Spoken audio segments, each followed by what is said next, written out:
What's going on, people? Welcome to another Create Your New Life business meeting and coaching. I am your host, Michael G. Davis, CEO, broker, Brooks & Davis Real Estate Firm. Excited about this beautiful Tuesday.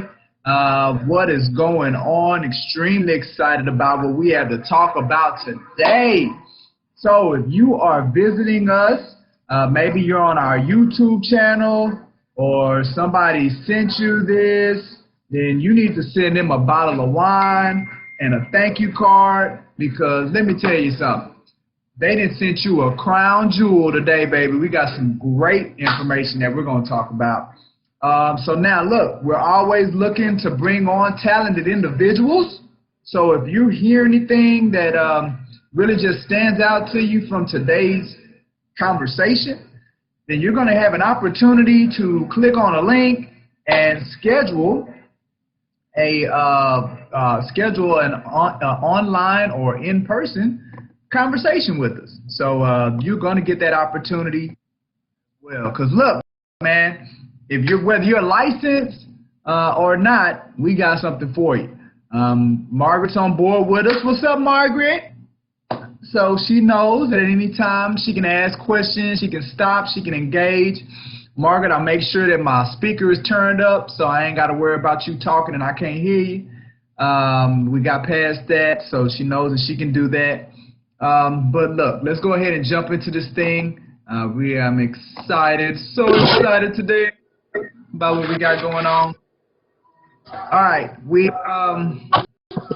always like to highlight the fact that our agents are able to get CE credit or education credit for when it's time to renew that license.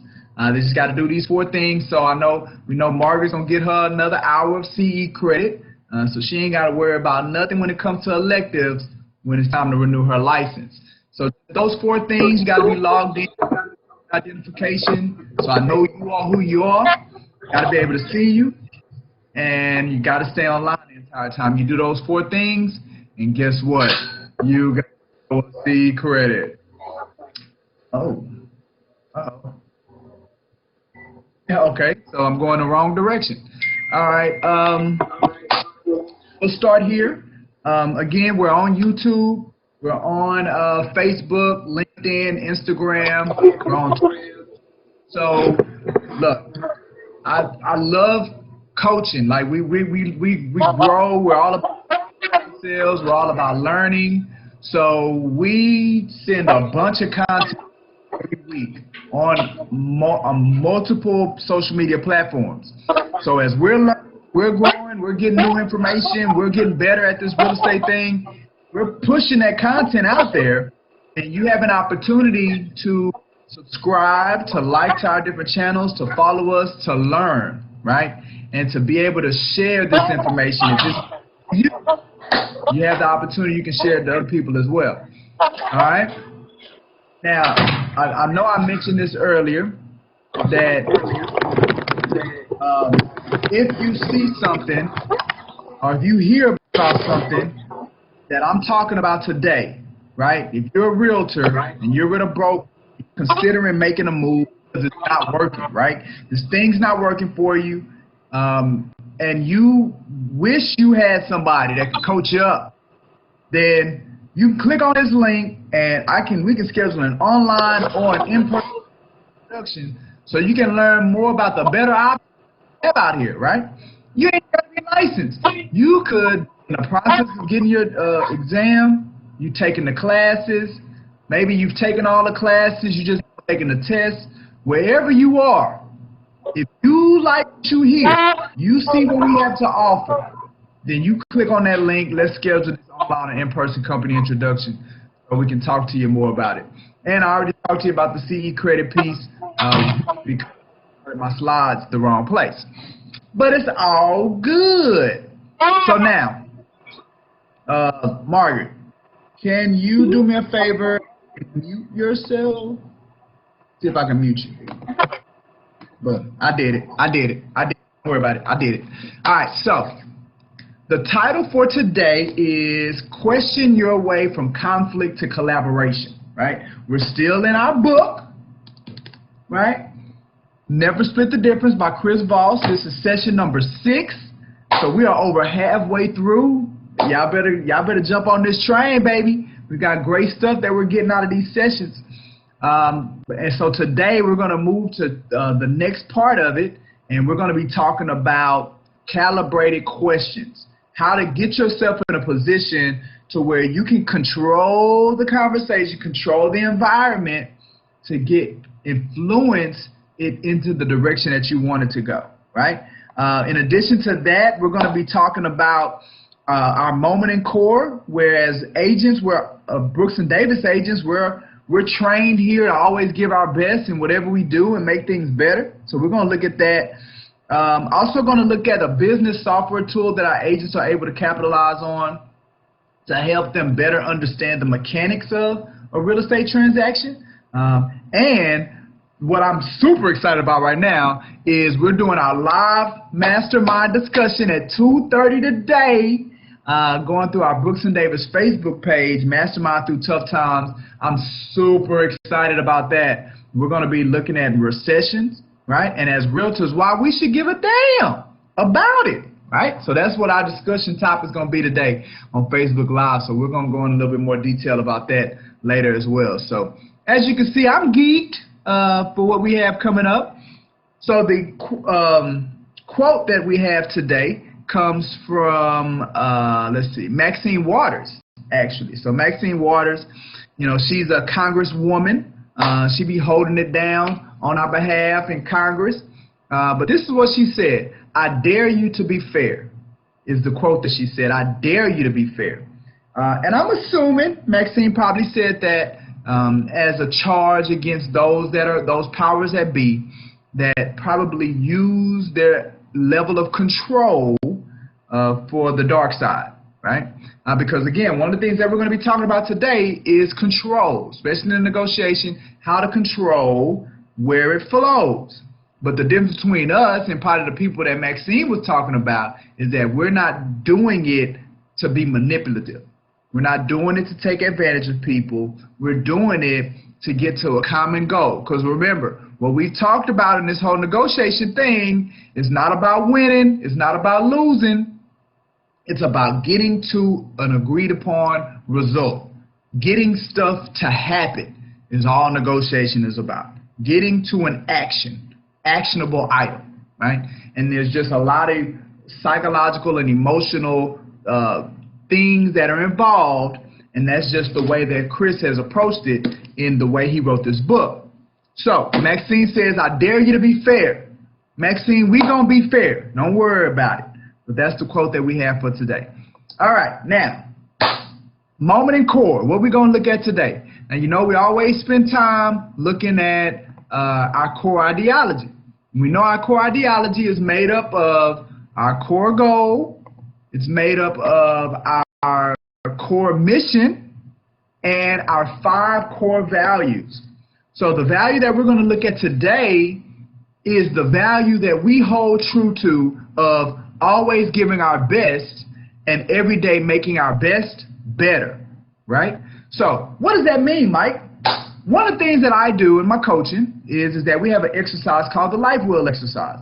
And to make a long story short, what that exercise involves is on a scale from 1 to 10, you're going to grade your level of satisfaction in 8 areas of your life.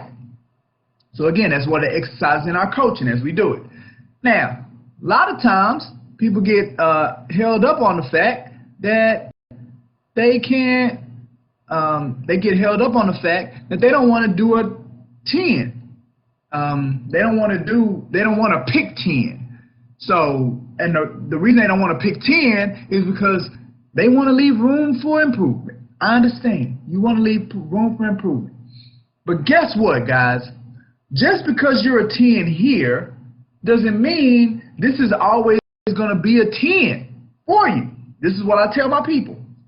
Don't be apprehensive about shooting for a 10 and defining what a 10 is. Because in reality, they can evolve. The 10 can evolve, right? So what's a 10 now could be a 5 in the future as you evolve, as you grow.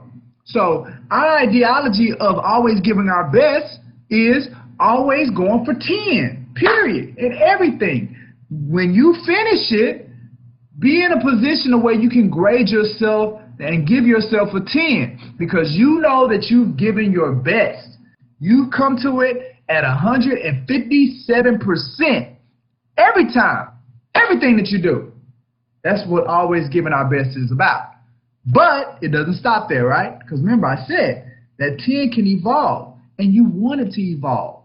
Because if you ain't growing, you're dying. So you want it to evolve. So not only are you always giving your best, but you got to make sure that every day you're making your best better. You got to get on that trajectory of improvement, and you can make it better. All right, so Margaret's letting us know that Chris Voss, who is the author of this book, is actually doing a masterclass on negotiation on YouTube. So if you want to check it out, matter of fact, Margaret, I think I saw that ad as well.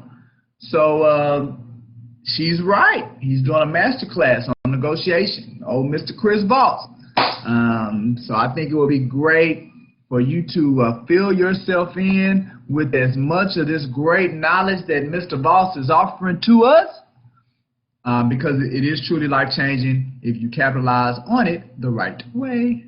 All right, so let's look at how we're doing as an organization this week. Let's see, what have we done?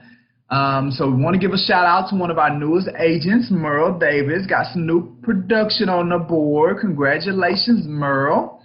You know, what we're shooting for is to get up to about $5 million of production in the pipeline at any given moment. Right now we're at 2.3, but we want to get up to over that $5 million mark.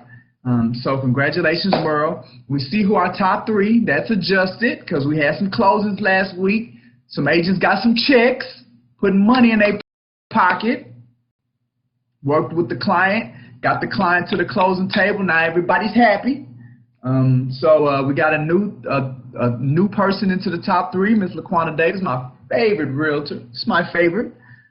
She is actually now the number 3 on the top 3 producing realtors for the week. So congratulations, Sydney, BJ, and LaQuanta. Also want to welcome Miss Rowena Miles. She signed up with our affiliate program last week. She's a new affiliate member. So welcome, Rowena. We are excited to have her here. She's used to be licensed, and she used to be with Brooks & Davis. But she took an extended period off. So now because of that, TREC is requiring that she now retake her test.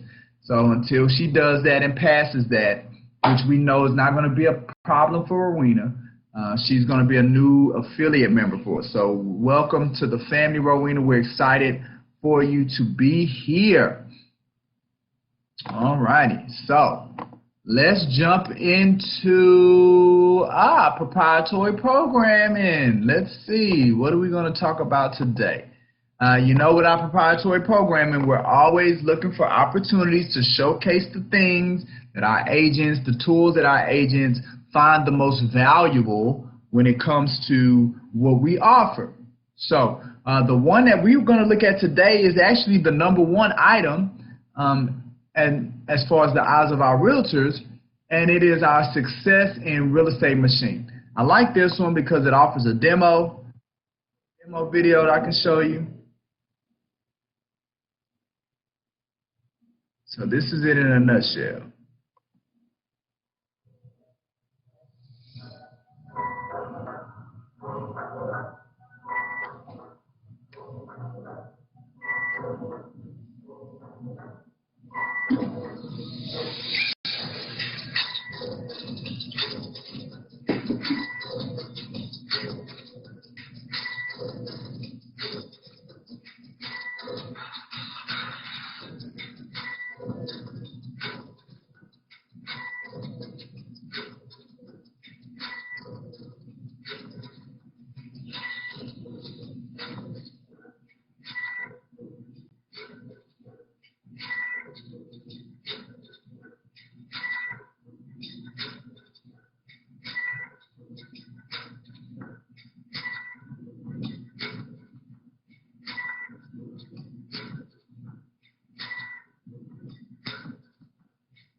All right, so Jessica Joseph, our real estate company manager, did a phenomenal job of putting that video together.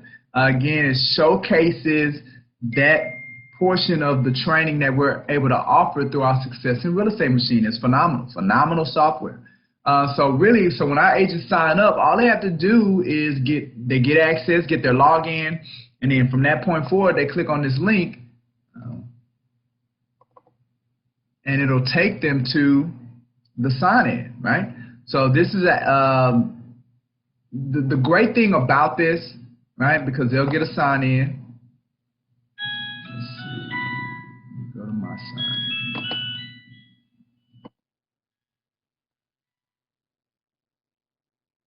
They'll get a sign-in, and then what they can do is, mine is the backdrop. Mine's a little different. Let me just take you to their view.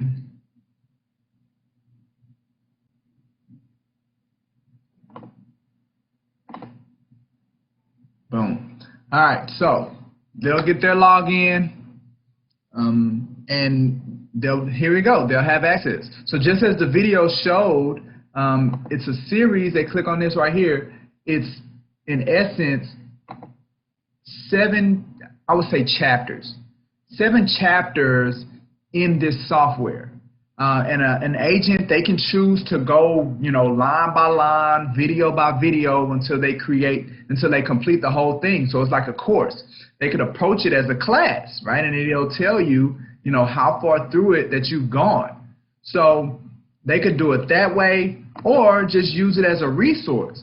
Because the way that it's set up, like I said before, what it shows is the mechanics of a real estate transaction, as well as the mechanics of the building of a real estate business. Now, this is what we know, because I talk about it all the time while we started this whole coaching thing, is that mechanics is only 20% of the problem. That's the only thing. That's what's going to get you 20% of the way.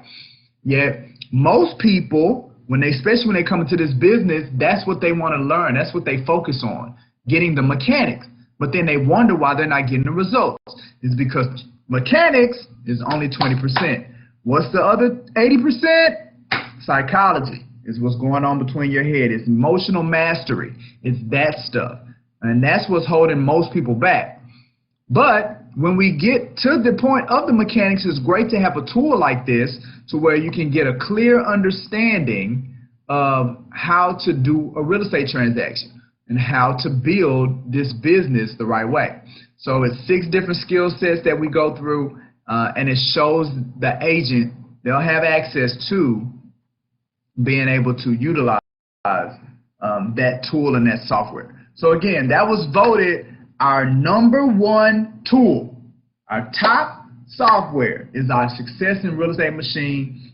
Doesn't cost our agents anything additional, but it's a great tool, very organized resource that they can use as they're working through the mechanics of doing an actual real estate transaction, right? But again, it takes more than that to be successful to do this business, because 80% of success is psychology. That's why you need the coaching. Coaching is what helps with that. All right?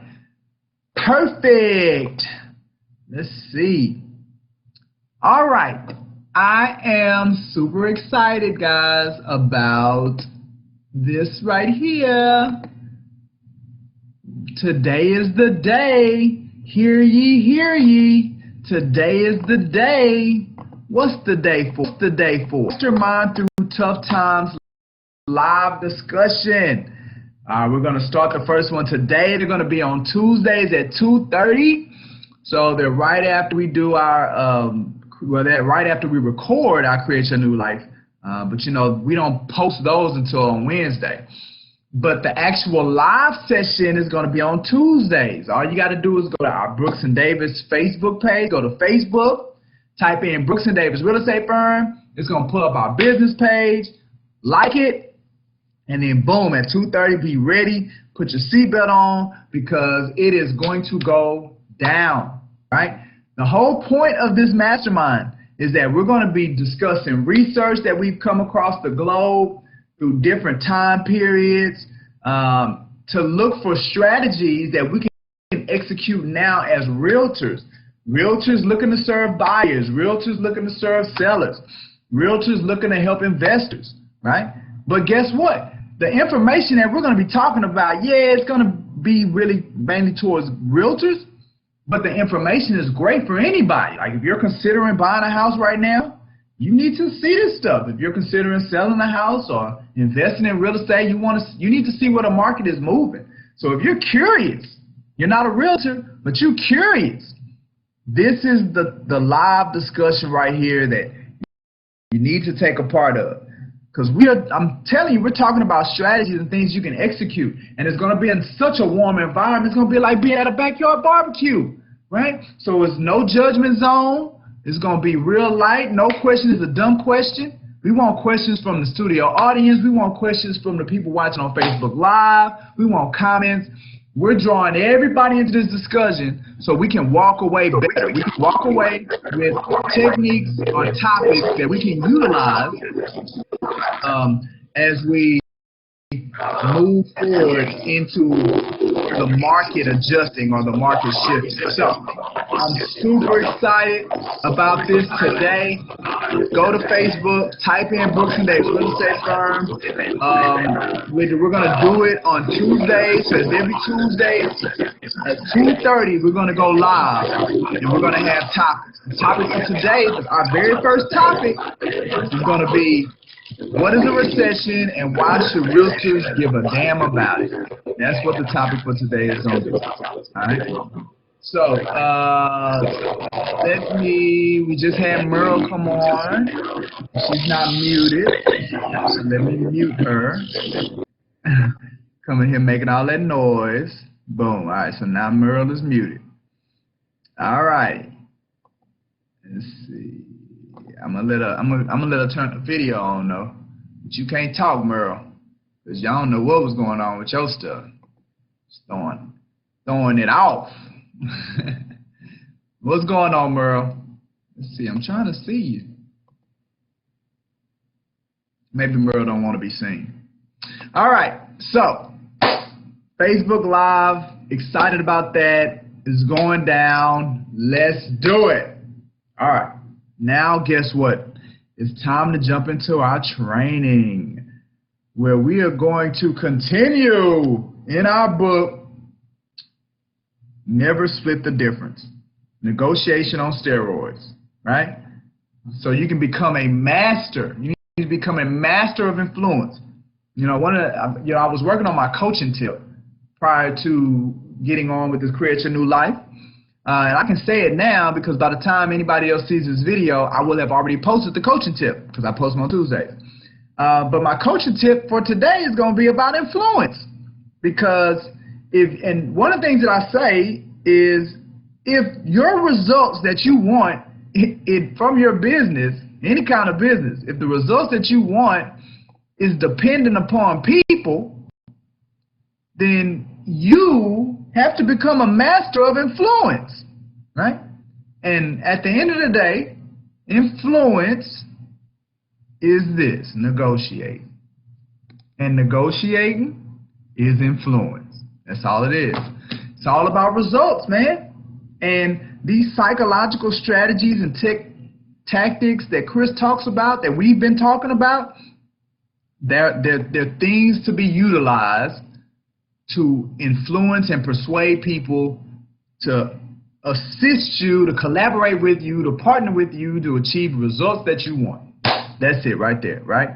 We've talked about a plethora of things, right? Last week we talked about bending their reality, utilizing things to bend reality and understanding why it doesn't make sense at all to compromise. The compromise doesn't work for anybody. We talked about that last time.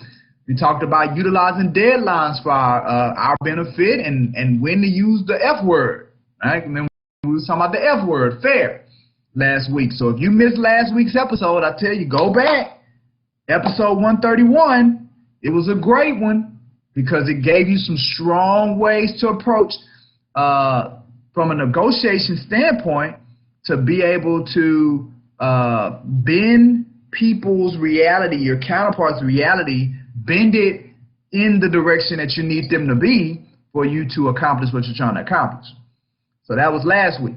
All right, this week we are going to talk about a technique that Chris coins, collaborated questions, right? And what it does, and what the collaborated questions do, is that they create the illusion of control, which is great because everybody wants to feel like they're in control. If you're going to get somebody to do anything, if you ever put them in a state where they feel like they're being taken hostage or they don't have any control, they're going to fight back, right? They're going to lash out. It's kind of like when you back a kitten into a corner. You back that kitten into a corner, it's going to come out clawing. Well, you don't want to back your counterpart into a corner, right? So you want to control it, but you don't want them to know that you're controlling it. So the calibrated question is what does that. Now, once I became very versed on utilizing this one was the most evolutionary for me in my journey of understanding negotiation. Because when he talks about the level of control, you can feel it. Like when you become good at the calibrated question and knowing when and how to execute them, there's no discussion, no interaction that you'll have a problem with engaging in, because you'll just feel like you're in control. I promise you. All right? So Chris starts it off by saying what we've learned thus far. Right? So this right here is chapter 7, is which one we're going into. And he starts it out with saying in the first 6 chapters, we've already learned that negotiation is coaxing, it's not overcoming. It's not about winning. Negotiation is about co-opting. It's not about defeating, right? And most important, that negotiation is involved with getting your counterpart to do the work, suggest the solutions for himself. Self-revelation is what it's about. And he says it's the illusion of control, while you, in fact, are the one in control. You're the one defining the conversation. So it's being able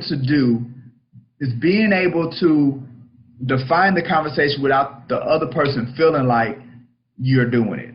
All right? So it's a sleight of hand. So now the thing that he uses, remember we're talking about strategies and tactics. The thing that he uses is the open-ended question, right? And what the open-ended question does, and we're going to go into specifically what it is, what it looks like, but what it does is it removes the aggression from the conversation by acknowledging the other side openly without resistance.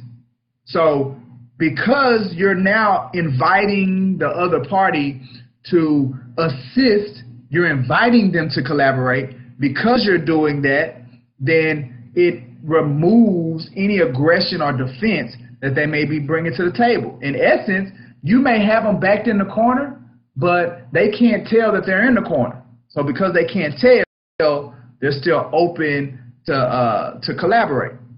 Now, whether we like to recognize it or not, one of the universal rules of human nature across any culture is that when somebody gives you something, they expect something in return, right? And they won't give anything else until you pay them back.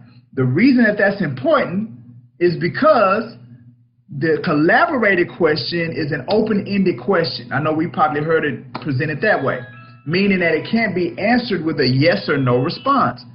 Why that's important is because if you ask a question that's verb-led and the person is able to respond with a yes or no, then because they've answered your question, then now you have to respond with something that they want because they've done something for you.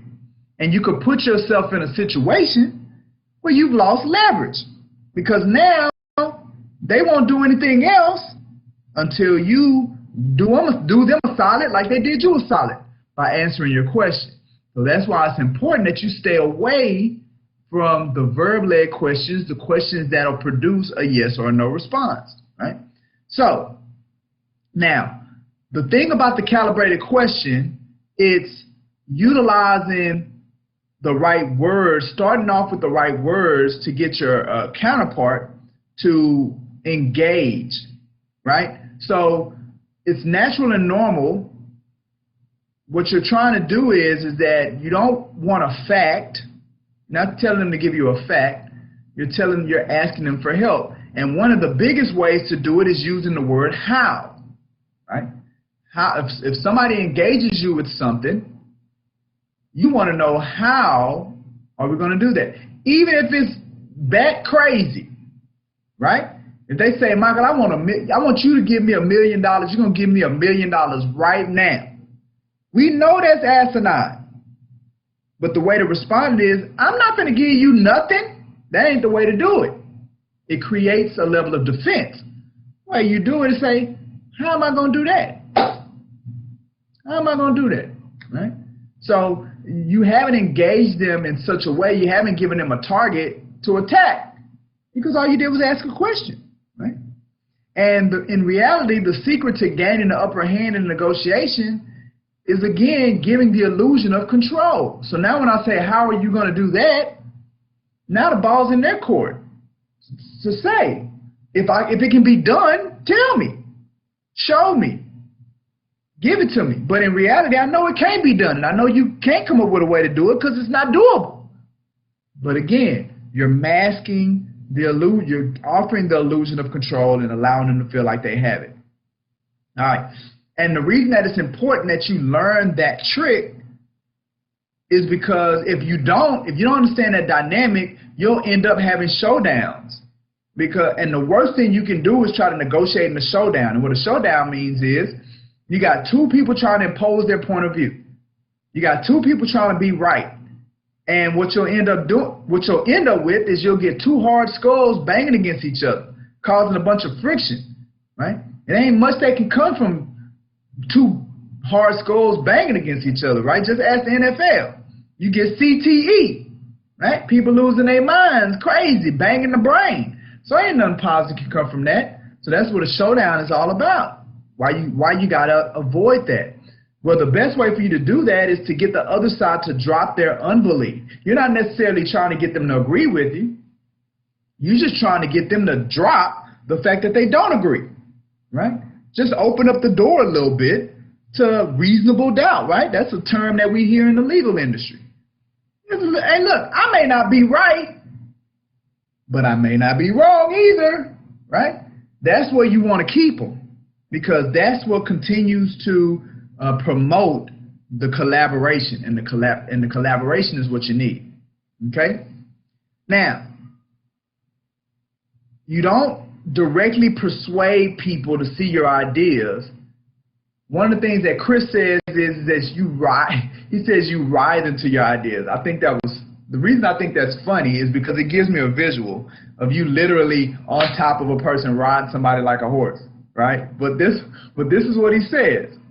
You don't directly persuade them to see it. You ride them, and what he's saying is that the best way to ride a horse is in the direction which it is going, right? So if you try to ride a horse, when you get on top of it, if it's already going in a direction, you good.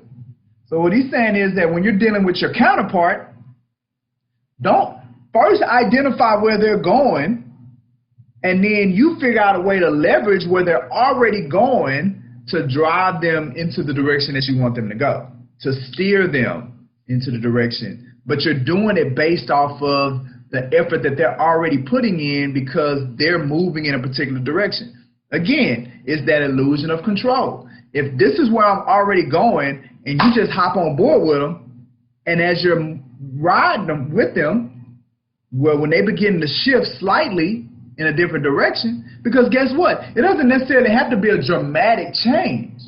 It could just be a slight change. But if they're not aware of the change, then again, you're still defining the conversation, and the ball is still in your court. So that's what he means by that. He says our job as persuaders is easier than we think. It's not about getting others to believe what we say. It's about stopping them from unbelieving, right? So I mentioned that earlier. It's like, you ain't got to agree with me. I ain't got to be right. That's another one of those things that really helped me become better at this, engaging at conflict, was when I dropped wanting to be right all the time. That was a big thing for me. Being right. Like, I need to be right. So when I laid that down, then things got a whole lot easier for me as far as being able to achieve the results. I had to realize which is more important, me being right or me getting the result that I'm trying to get. And that's where I had to draw the line. And when I did that, that's where things start changing and moving in a different direction for me, right? So that could be an extreme impediment if not dealt with the right way. He brings up old Washington Post editor named Robert Easterbrook. He mentions him in the book, and he says that Robert says, "He who has learned to disagree without being disagreeable has discovered the most valuable secret of negotiation." Right? So I think I talked about this previously. Because it's not about being right, then there's no way for you all to fall out of accord with one another. And the worst thing that could happen is you all falling out of accord. Because guess what? When you get into that state, nothing's getting done. You're stagnant. And that's the worst thing, that's the worst place you can be, is stagnant, because ain't nobody getting nothing. You're not getting what you want. They're not getting what they want. Now we just wasting time and energy and effort. And that ain't good for nobody.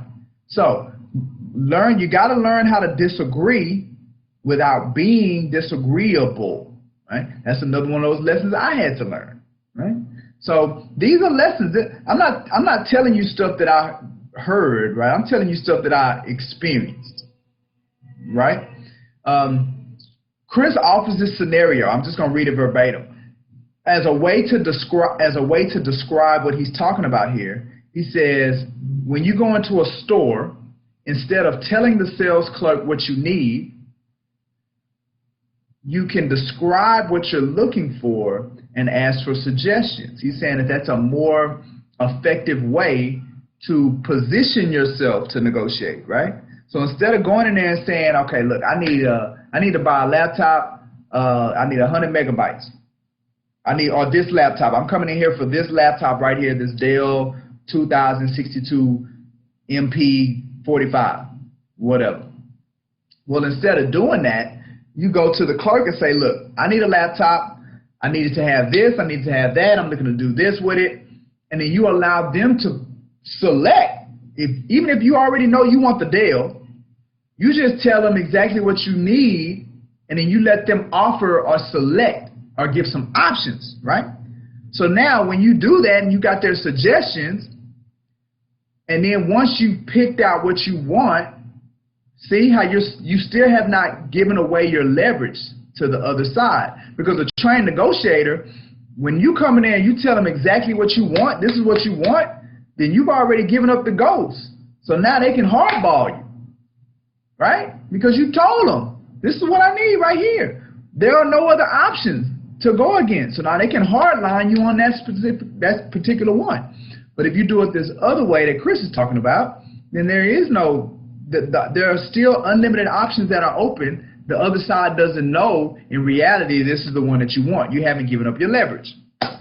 So he says, once you picked out what you want, instead of hitting them with a hard offer, you can just say the price is a bit more than you budgeted and ask for help with one of the greatest all-time calibrated questions is how am I supposed to do that? This price is more than I'm budgeted. How am I supposed to pay that price? How am I supposed to do that? And the critical part of this approach is that you really are asking for help, and your delivery must convey that. With this negotiating scheme, instead of bullying the clerk, you're asking for their advice and giving them the illusion of control, right? Help me figure out how I can get this without paying your price, right? You have something to say, Merle? You got something to say? I understood exactly what you were saying, because it's pretty much like an open-ended question. Instead of just giving them like the straightforward yes or no. You're giving them an open-ended question to allow them to elaborate more. You're not only find out that you're learning, but you're finding out a lot from that expert person. That's how I feel. Learning from them, but you're actually finding out a lot more information versus just giving that closed-ended question of a yes or no answer. So when they're open-ended more, that's what I got you on that. Absolutely. Thanks for sharing. All right, so she's spot on. Merle is spot on where we're going. All right, so now let's get into the nuts and bolts of when we say calibrated question, when we say open-ended question, what are the dynamics? What does it look like? So what it looks like is using it. Before we get into that, though, the point of the calibrated question is to diffuse any aggression that may be there. And there are some phrases that actually do that as well, that in discussion, when you're going back and responding in a negotiation, phrases that you want to become familiar with, because, I mean, is it true? Some people may be in their feelings and feeling some kind of way and you not know it. So now when you slide in these phrases, when you respond, then it loosens up any aggression that may have been caused or received because something may have been miscommunicated, right? So these phrases that he talks about are phrases like perhaps. Like if a counterpart engages you and it's crazy, very crazy, like say if an agent come to me and say, you know what, I want 100% of my commission. I want to pay you $10 a month. I could be like, you crazy? Can't nobody do that, right? Or I could say, okay, well, perhaps what I think you're asking is if I would be willing to adjust my payment structure, right? Perhaps. Or it seems like you would be more comfortable with maybe a discount broker, because we're not a discount broker. Maybe you would be more, it seems like you would be more comfortable that way, right? So instead of me just saying, you want me to change my payment structure, boom, that can come out the wrong way, right? Or you need to go to a discount broker. It seems like you need to go to a discount broker, right? You see how it changes? Like it diffuses the aggression. So there are phrases that do that, like I think, it seems, maybe. Well, the calibrated open-ended question does the same thing. It takes the aggression out of you introducing things, introducing facts. And what makes them work is that they're subject to interpretation, and they allow you to introduce ideas and requests without sounding overbearing or pushy, right? Remember, the illusion of control. So you don't want to come off like that if you hope to get anything. It says the real beauty of calibrated questions is they offer no target for attack. I said that earlier. Like statements. Like when you say a statement or a command, now you've given a target for attack. Like, boom, they can come after you. Well, with calibrated questions, it's a question. So we really haven't given you anything to attack. They have the power, these questions, they have the power to educate the counterpart on what the problem is rather than causing conflict by telling them what the problem is. Like so it's not like you're not telling them anything. You're educating them. You're making them become aware of it, right? So now you guys remain on the same side versus becoming in an adversarial position. There is no conflict to be taken care of. And again, they're not random questions. So as you're listening, remember the whole book starts with listening. You got to become a master at that first. So as you're listening, then you're determining which direction that you want the conversation to go. You're defining it. And as you're defining it, then you guide it through the kinds of questions that you ask. Okay? So you have to design your questions. And those questions will ease the conversation into that direction. And let them think that they're the one that's driving it. Remember we talked about that horse. You get on that horse, it's already going south. You get on the back of it, and you just keep letting it go south until you start easing it to the left a little bit, ease it to the left a little bit. You know what? It's another term that they use in fishing, giving it some run. Like when you catch a fish and it's a strong fish, then you don't automatically try to reel it in, you'll break the line. What you do is you let it hook and then you give it some run, right? If it's moving in that direction, you keep letting it go in that direction until it get tired. Then once the fish get tired, then you can kind of reel him in, right? That's what the calibrated question do. It allows you to hook them and then let them get some run. Let them run. Keep going where you're going until they get tired, they get confused, they get discombobulated. And then you ask another question, and then you begin guiding them into the direction that you want them to go. I'm telling you, man, once you guys get good at this stuff, man, not only are you going to start seeing results, you're going to start amazing yourself, but you're going to have fun doing it because you'll be able to see what's going on. And you know they're oblivious to it. So, calibrated questions. Here we go. You got to avoid verbs or words like can you do this? Yes or no. Is this a good idea? Yes, that's a yes or no question. Are you coming to the office? Yes or no. Do you like what I'm saying? Yes or no. Does this fit what you need? That's a yes or no question, right? So these are closed-ended questions. They can be answered with a yes or no. And remember, we said earlier, the power of reciprocity. If you ask me a question and I answer your question, now you got to answer my question. Because if you don't, guess what? You're not being fair. We talked about that last week. If a person feels like they ain't being treated fairly, they start building these barriers. Now you can't get nowhere. So that's why it's all connected. You know, one of the shows that I've been really looking at is Manifest. It comes on NBC. And something that one of the characters always say, it's like a common theme throughout the show, is that it's all connected. So everything that we're talking about in this book, these techniques and these strategies, they're all connected, right? For you to maintain or for you to get where you're trying to get. So Jim Kemp says in his book, he calls them verb-led questions. It's the same thing. They're led by verbs. That's why they can be closed-ended and answered. So what you got to do is you got to start with words people know as the reporter questions, right? The what, when, how, why. Those questions. Because those questions inspire your counterpart to think and then speak expansively, right? So now the sky's the limit. They'll be talking for days if you ask these kind of questions.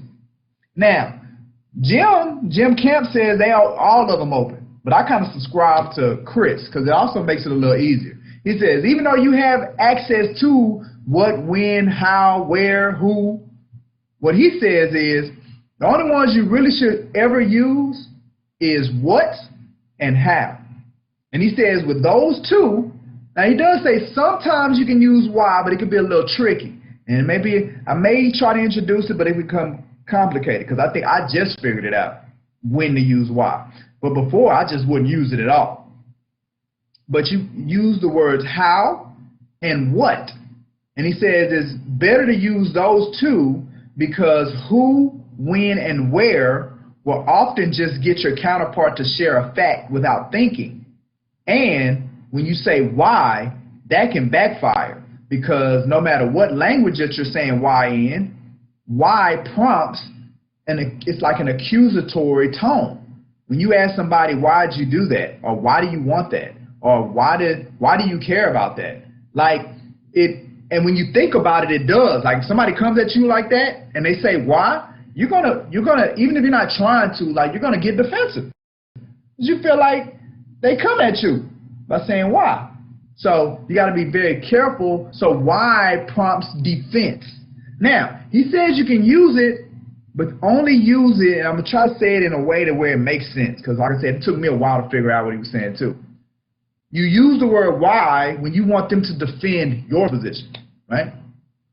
Some examples that he gives in using the word why to get them to defend your position is, why would you ever change your mind or why would you ever change from the way you've always done things?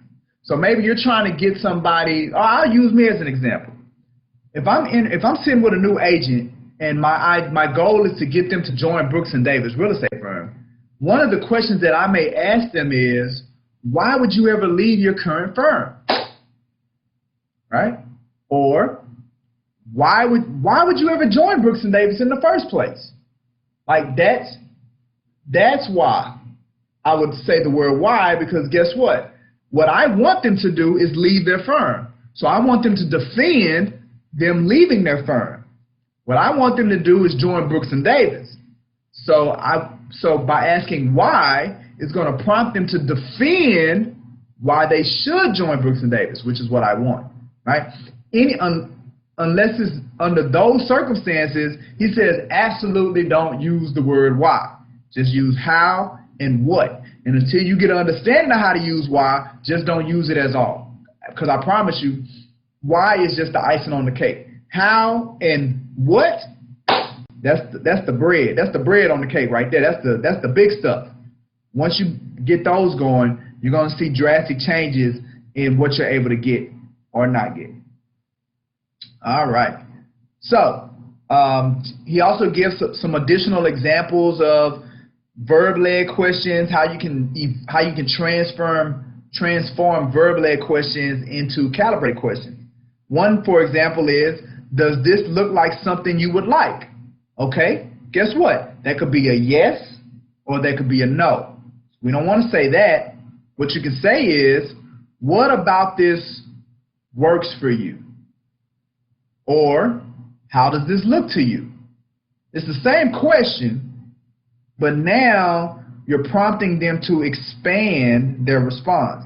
It also puts you in a position where you can get additional information, right? So, what about this works for you? How does this look to you? You can do that.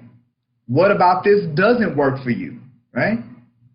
So, those questions can be used. You can see how what and how can be used to evolve any question, right? He also talks about asking something as harsh as, why did you do that? And you know that right there going to put him on the defense. What? Why'd I do that? You don't know me like that. You know that's where it'll send people. Why'd you do that? Well, what is it that caused you to do that? See, that's different, right? Somebody do something. What caused you to do that? I use this stuff on my kids all the time because you know the kids is quick. The kids are quick. I got you, Merle. Kids are quick to get offended, right? So I care about making sure that they good. I don't want them to think that their daddy is all scary, but I still need them to do what I want them to do, right? So I use these type of things to really kind of get in their head and get an understanding before I offer them consequences. I let them think through it. So it really helps with the kids. So again, these calibrated questions, it takes away the emotion and makes the question less accusatory, all right? Now, Chris does give some examples of questions that he kind of has a bench of questions in his repertoire, just tools in his repertoire, of questions that he just always has when he's preparing for a negotiation, which is good. And some of them are like, what is the biggest challenge you face? So he says that's a question he always asks, no matter who he's talking to or dealing with. What the biggest challenge? What about this is important to you? How can I help make this better for us? How would you like me to proceed? What is it that brought us into this situation? How can we resolve this problem? What's the objective? What are we trying to accomplish here? How am I supposed to do that? Right? That's his winner right there, winner question. But those are some examples of calibrated questions that you can use in multiple scenarios or situations when we're talking about negotiation. Now, again, I've said this before, and I'm going to constantly reiterate this. Although we're talking about negotiation, the biggest place for these techniques is bringing in new clients. When you're going on a listing appointment, when you're going on a buyer's consultation, when you're on the phone and you're and you want them to agree to meet with you, this is where these techniques really blow up. Because although they don't know that they're negotiating with you, they are, because you want them to agree to a meeting and they don't. That's a negotiation. You want them to hire you and they may not want to. That's a negotiation. So now you got to kind of get through the layers to get to the result that you want. That's where you're going to see the exponential expansion in your business. When you're able to convert more clients, that's where you're going to see it. So it's not about when you under contract with a client and getting them a better deal and any of that other stuff. That's not what the greatest impact is going to be. The greatest impact in your life is going to be when you apply these things when it comes to getting more clients. That's what's going to expand your business, okay? Getting more people to agree to hire you. All right, let's see. So we're coming to the end of all of this. Let's see. One of the things he says is the key to getting people to see things your way is not to confront them on their ideas, but to acknowledge their ideas openly and understand, then guide them, right? So that's the tactical empathy. He really iterates about that on tactical empathy in this one as well. Again, using the calibrated question, once you get an idea of where they are and you anchor their emotions, then now you can use the calibrated question to drive them in the direction you want them to go. All right. Now, this is a big one. It's so big. This is so big. Now, he says all of this is great, right? So we've offered some great tactics and strategies to utilize, and they're effective. But the only way they'll work is if you're able to control your emotions, right? And that can really get in the way.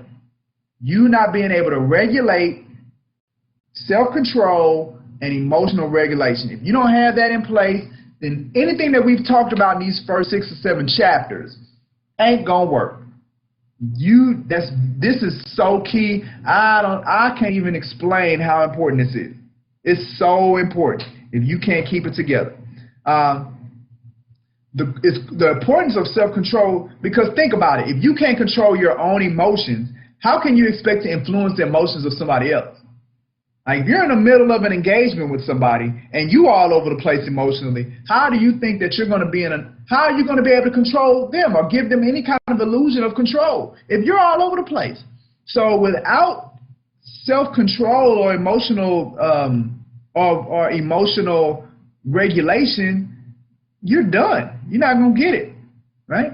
So even with the best techniques and strategies, you got to regulate your emotions if you want to have any hope of coming out on top. If that's left unchecked, boom, you're out of there. All right? So, again, one of the biggest things that he talks about with emotional control and self-regulation is, no worry, Merle. Remember, I recorded so you can see the rest of it on YouTube. Merle got to go to class. She got to go to class. Look at it. Got to take them tests. Now, you're going to miss our live discussion, Merle. 2:30 Facebook Live. Yep, that's all right. I got you. Hold on. Let me let you talk, Merle, because we can't hear nothing you saying. Okay. Oh, I can't hear you. All right. But no, I know, Merle, I know you got to get to that class. I can't hear you.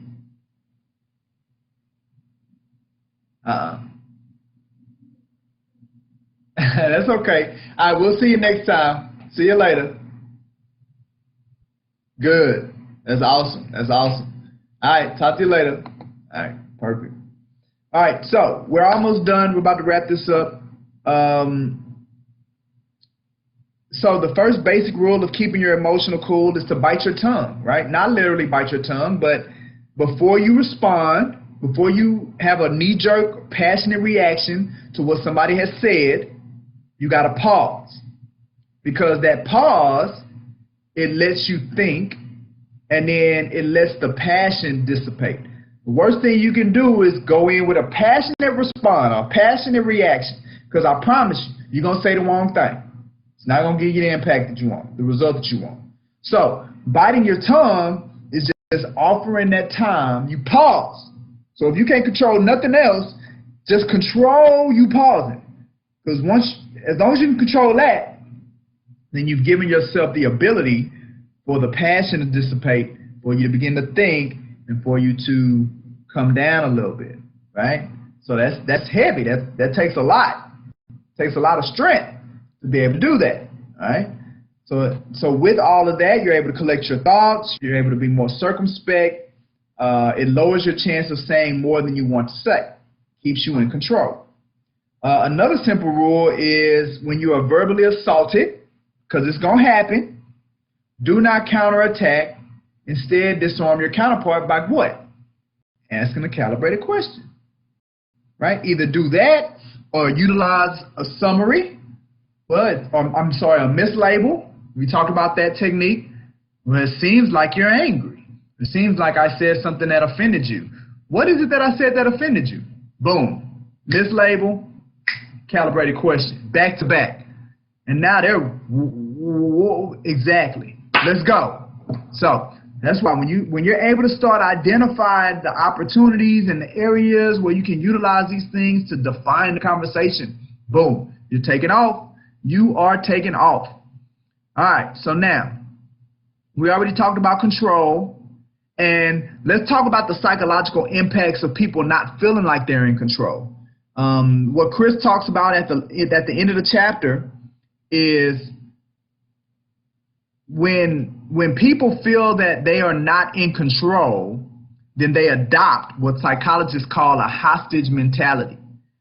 And what that is that in moments of conflict, they react to their lack of power by either becoming extremely defensive or lashing out.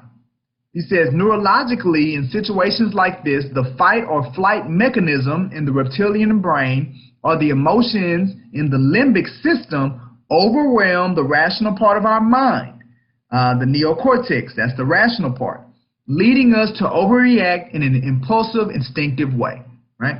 So that's why it's important that you control, but give them the illusion that they're in control.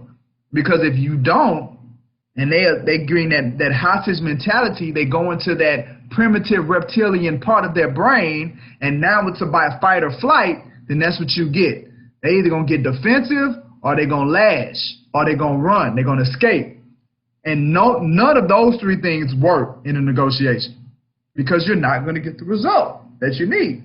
So it's very important that utilizing the calibrated question helps you with preventing that from happening. You maintain control, but you give the illusion that they have it. Boom. Now you're set up. All right. So who's in control of a conversation? In a conversation, who's in control? The guy listening or the guy talking? And hopefully y'all been listening to what I've been saying. Margaret, who's in control, Margaret? And the guy listening or the guy talking? The guy listening. Absolutely. Absolutely. If you talking, you lose it. Right? If you talking, then you're losing the negotiation. You got to be the one that's in control is the one that is listening, because the listener, the talker, let me say that, the talker is revealing information, while the listener, if trained well, is directing the conversation toward his own goals. He's harnessing the talker's energy for his own ends. You want him to talk, but you got to make sure that you're actively listening. That's why it's important. When you try to work the skills from this chapter into your daily life, these are listener tools. You got to be listening. You got to start with listening. It's not about strong-arming your opponent into submission. It's about using their power to get your objective. It's always only about the objective. It's not about winning, it's being right. It's always only about the objective. It's judo. He calls it listener judo. All right. That is what I got for today. What you got, Margaret? Get out of today's session. Okay. You can hear me? Yes. Can you hear me? Yes. Okay, cool. Yes. Well, today's session was very enlightening. I am looking forward to using this, what kind of jujitsu does he call it? Listener judo. Judo, not jujitsu. See, I guess I wasn't listening. Oh well.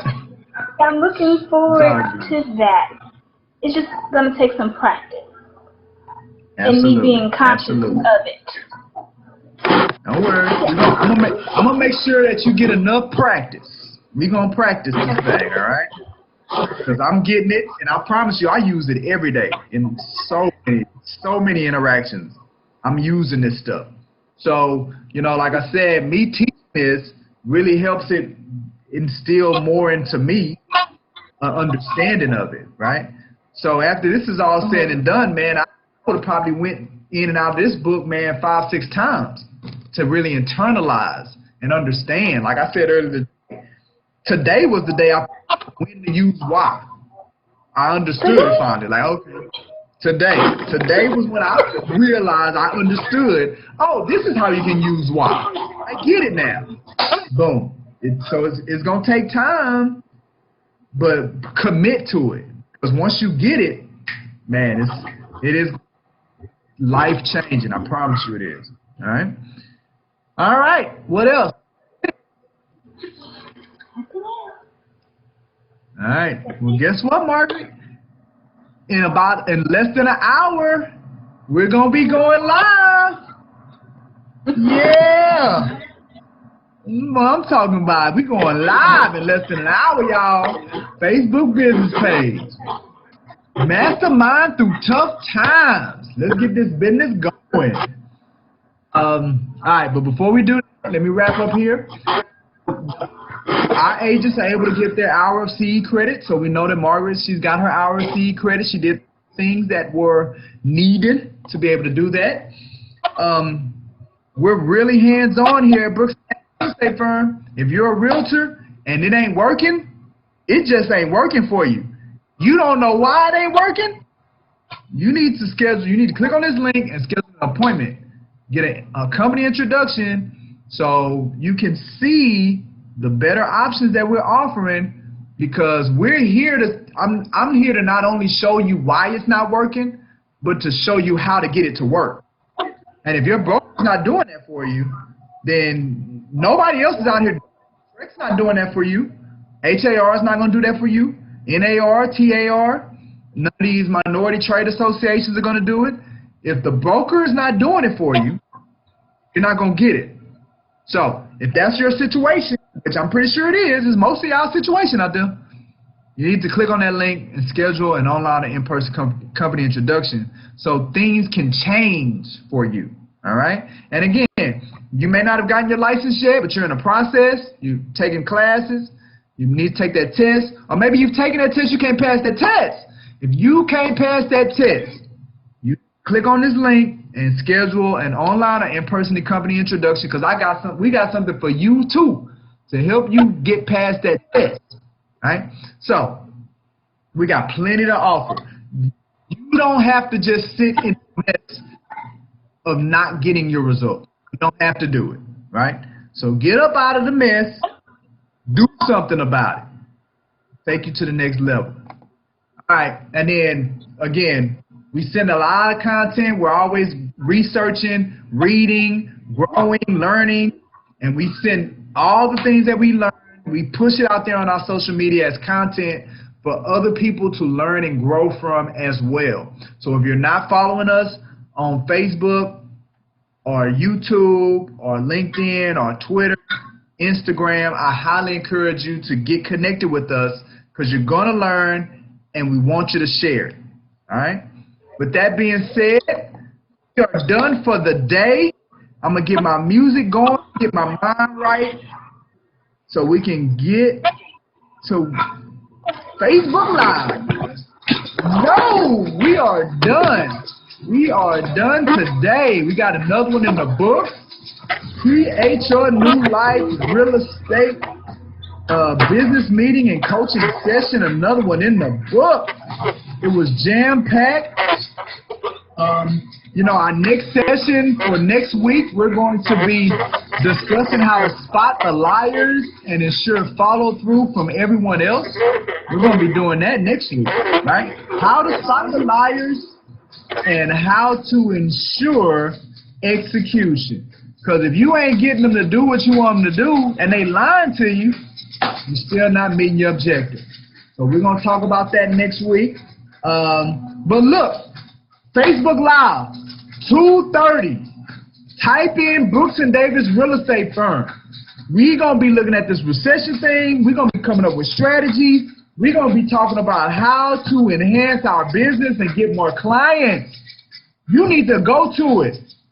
And look, there's opportunity for you to come in studio too. Don't keep staying in the mess. That's all I'm saying. If you in the mess, you're a realtor, and you in the mess, you ain't got to stay there. Because I got superpowers. My superpower is coaching, baby. Michael G. Davis, CEO, Brooks & Davis Real Estate Firm, coaching you into the cosmos because I got superpowers. Time to take off, baby. We'll talk to you later. Peace.